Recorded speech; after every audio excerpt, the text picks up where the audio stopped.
Hey everyone, thanks so much for jumping in on the video. I wanted to talk to you this morning and or whenever you're watching this and just share. I had this church reach out to me and I had a phone call with them, a Zoom call with them the other night with their leadership team. And it was a really fun phone call because for this church, they've actually seen over the last several months, maybe a couple of years actually, God moving and God moving in a great way. And they had been doing a lot of things right, and the church had been growing. And really, they just reached out to me and said, "Hey, the church is growing. We're seeing great things happen, but we know we need we need to get some other things in place, some systems in place, and some things that we know that we need to get more organized. That there's things that we can do better." And so we started having this conversation and just trying to think through priorities and different type stuff. But one thing that I found out was their sanctuary held maybe 120, 140 people, something like that. It was kind of like max capacity. And they were already seeing anywhere from up to 100 people, even maybe a little bit more than 100 people on Sundays. I said, and it got me thinking, and it kind of, it's kind of like this light bulb thing. Is like, you know what? We can do some things that could make you better at possibly getting more people into your church, or possibly retaining people better, getting them to show up more often. You can get better at certain things, but here's the issue. You are at a lid, and we're going to talk about 3 lids today, but you're at a lid when it comes to your seating capacity, because no matter what happens, no matter what we kind of figure out how to do, there's going to be a limit to how many people that you can fit into your sanctuary. And so, if you get better at these things and it helps you get more people in, well, you're still going to run up against that lid of, well, we could actually only seat 140, 150 people. And in reality, when your sanctuary can seat 140, 150 people, really your max capacity is about 75, 80% if you're fortunate, of people people that you can get in that room comfortably, because it doesn't matter if you have chairs or pews, either one. People, they do not like sitting like right beside of each other, right? Families will sit right beside of each other, but if it's people they don't know, they're going to put a chair between them. They may put 2 chairs between them. They're going to put space between them on the pews.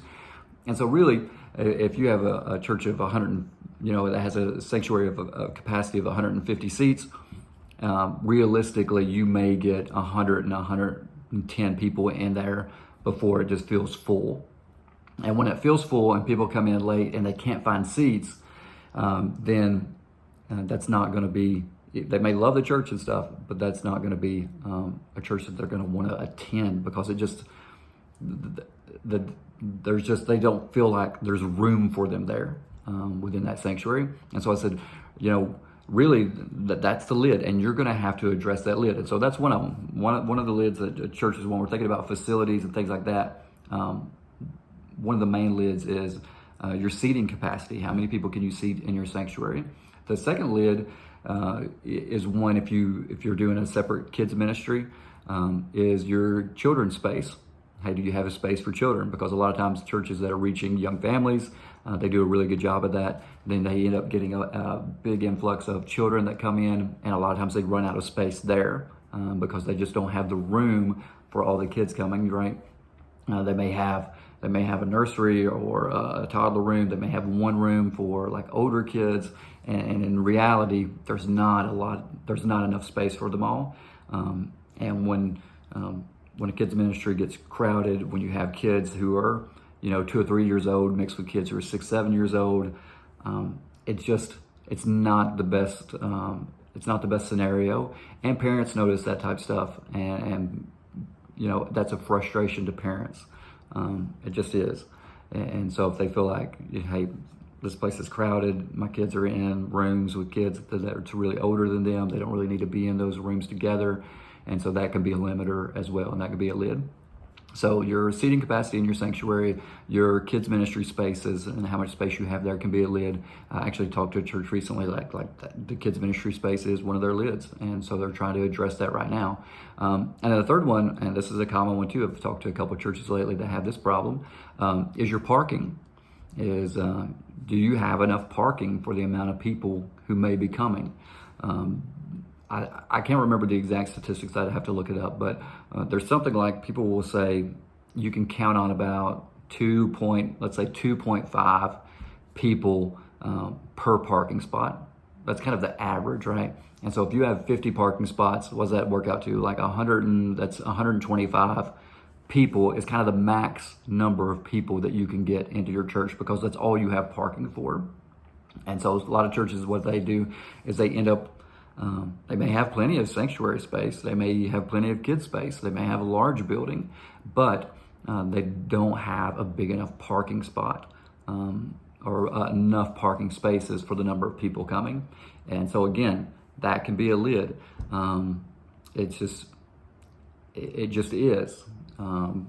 I know we like to think that, well, people should just, they should make a sacrifice so they can park, down the road, or they can, there's grass over here behind the church that they can park in, or gravel, or there's different things yeah, for a lot of your people who are used to attending church and they've done it for all their lives and they're committed to the church, they'll do that, right? But your new guests, first time people who aren't familiar, people who aren't really familiar with church, when they show up to a church and it's really hard to find a parking spot, they'll end up a lot of times not staying at that church or not attending that church because they don't want to deal with that frustration and that barrier. And so that's another lid that you have to deal with. So just to kind of recap, so 3 lids when it comes to facilities as your church is growing that you may run into is your auditorium sanctuary space, your seating capacity there. Do you have enough seating capacity? If you don't, you either have to make a hard decision. You either have to say, all right, we're going to expand our sanctuary and make it larger, which is possible for some churches.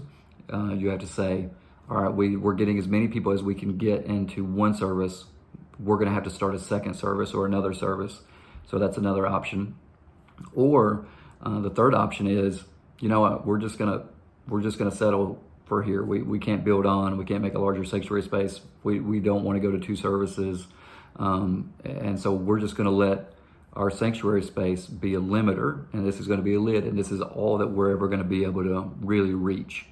And that is a decision that some churches choose to make, and it is a decision. They're choosing that because they would rather not deal with kind of the uncomfortableness or the change of the other. Same deal with the other areas, children's ministry. You have to make a choice. Are we gonna open up more rooms, or are we gonna figure out, hey, even if we have to maybe take a Sunday school room or something else out so we can make more kid space, can we build on something like that?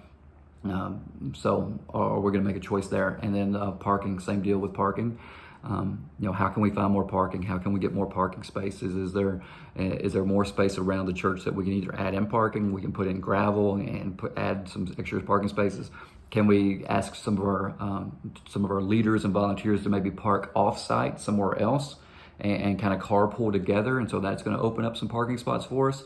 What are we willing to do? What are we willing to sacrifice?